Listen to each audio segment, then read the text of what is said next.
96, and the crown chakra 1,000. So if we add up all of those centers, it's 144, and multiply them by the top one there, it's 144,000. And ancients believe that if we can get the energies going up the body, then we create a halo. Those are the chakra centers. And if we can get the energy going up the body and up the spine, we get energy coming out of the crown chakra at the top. And this is why in ancient pictures they're often represented with halos, different sorts of halos. And only Jesus has the halo with the cross of the sun behind his head, because only Jesus is the sun. You'll find the saints have different types of halos because they're not as pure as Jesus was. And what we find is that when men ejaculate sperm, they lose a great deal of protein, because sperm is about 99% protein and zinc. And one of the problems with reincarnation is, if you have children and you don't go to heaven, then you come back as your children's children, because the DNA is the same and the voltage is the same. So if you don't have children, A, there's no body to come back to, so that makes it difficult to reincarnate, which is good, because you go to heaven. And the thing is, this is why priests have to be celibate. This is why Moses said in the Bible,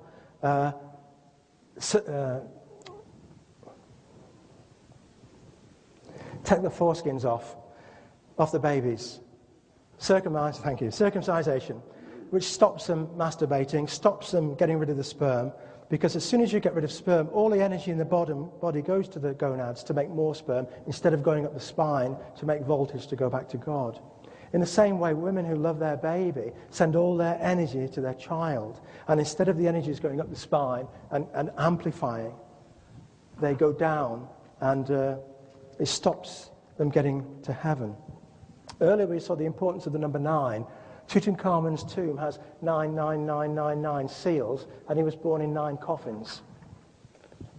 And here's a picture of Tutankhamun going to heaven in his burial chamber at the Valley of the Kings.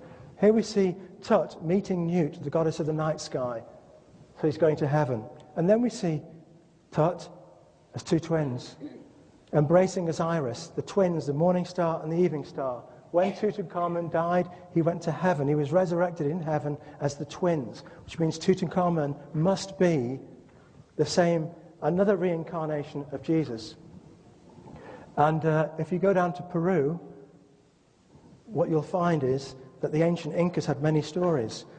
For example, one of them says, by Cieza de Leon, a Spanish writer in the 16th century, he said, before the Incas had ruled or even been heard of in these kingdoms, the Indians relate a thing more noteworthy than anything else. They say there suddenly appeared from the south a white man of large stature and authoritative demeanor. This man had such great power, he changed the hills into valleys, and from the valleys made hills, causing the streams to flow from living stone.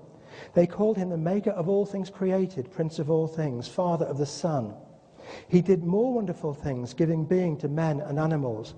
By his hands, very great benefits accrue to them. This is the story the Indians themselves told me, who in turn told it to their children and handed down through ancient times. They say he travelled along the highland route to the north, working marvels as he went. And they say they never saw him again.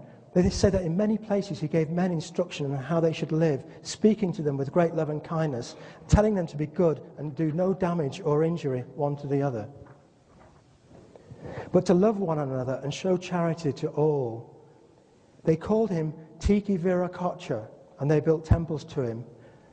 The huge statues in the village of Tiahuanaco in Bolivia are held to be from those times. After a long time, they saw another man who looked like the first, but they don't mention his name. They have it from whoever they talk to that he could heal the sick with his bare hands and restore sight to the blind by words alone. Thus he was loved by everyone.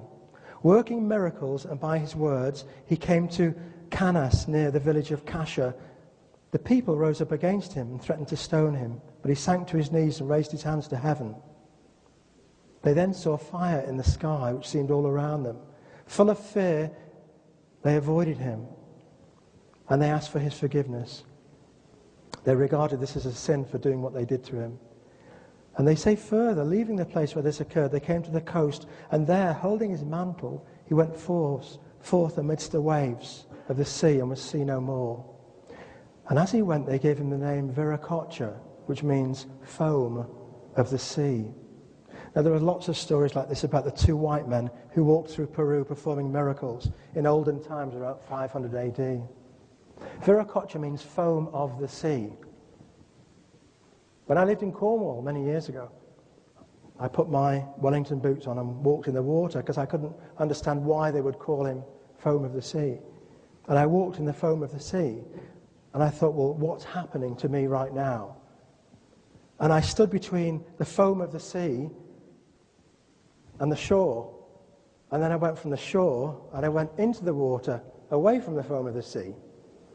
And when I was in the foam of the sea, I thought, well, right now I'm in touch with the earth beneath my feet, the air, the sun above my head, and with the water. I'm in the foam of the sea. I'm in perfect balance with everything, the earth, the fire, the air, the water.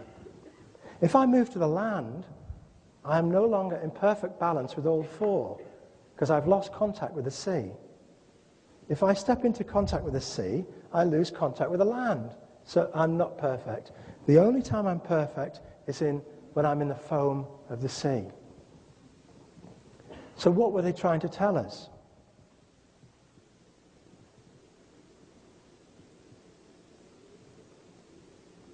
The Indians believe that the cow is sacred because it gives holy milk. And the foam of the sea is clearly a metaphor for the perfect human being, he who is in balance with nature. And the Indians, in worshipping the cow and Lord Krishna, which means Christ, the Christos, because Lord Krishna was born, and he was said to be like all of the other super gods. I'm trying to connect. I've got to cut out large chunks of this lecture because, as I say, it takes 16 hours in a good day. But the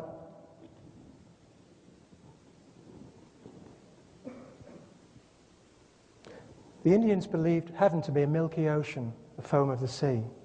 And that's where God lived. And they believed that when we died, we went to the foam of the sea.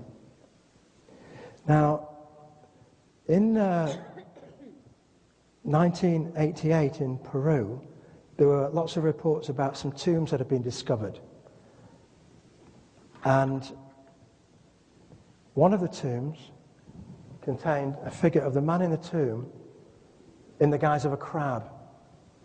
Now, the crab is an animal that lives on the land and in the water. The crab lives in the foam of the sea. And so, in 95, the first book I had published was The Mayan Prophecies. And I did all the sunspot stuff, how they understood how the sun was affecting life on Earth.